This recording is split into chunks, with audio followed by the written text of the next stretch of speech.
মাকা স্ক্ৰীনখনে প্ৰব্লেম নাই ইয়াতে দেই ঐ লা তই টিপাটো বাদ দেচোন কথা এটা শুনচোন কি হ'ল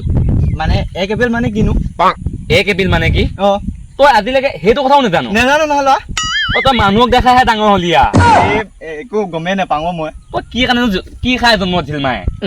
শুনি ল 1 এপ্ৰিল মানে কি কিনো 1 এপ্ৰিল মানে কি তোক ভালদৰে বুজাইছো শুন চমুতে ক'বলৈ গ'লে 1 এপ্ৰিল মানে মিছা কথা কোৱা দিব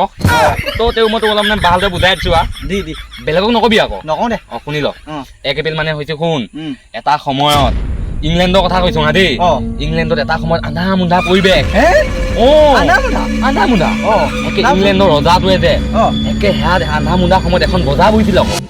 তেওঁ এতিয়া বজাৰখন বহিলে বহিব আকৌ আধা মুন্ধা যদিও বজাৰ বহিছে আকৌ আধা মুন্ধা পৰিৱেশতো বজাৰ টচ লৈ গৈছে মানুহে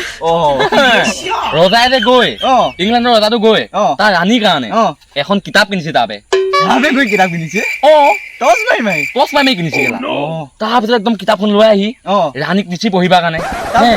কিন্তু এটা ল'ৰা বিয়াত দুখৰ কথা কি কিতাপখনত ধুনীয়া বানান ভুল বাক্য আছিলে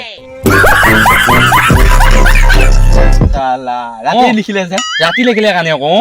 তাৰপিছত গোটেইখন একে ৰাণী পিনি দিছিগৈ নহয় ৰাম তাই একে এইৰকম পাত লুটিয়াই এইৰকম কি পঢ়িছি ইফালে চব বানান ভুল তাই কিন্তু তাকো যে কি যে পঢ়িছিয়া ভাল তাই মনোযোগী পঢ়িয়ে আছে তাই আজিলৈকে পঢ়িয়ে আছে তাই তেনেকে মনোযোগ দি পঢ়ি আছে আৰু তই এতিয়া মোক এনেকুৱা বানান ভুল কথা কবা শুনি আছ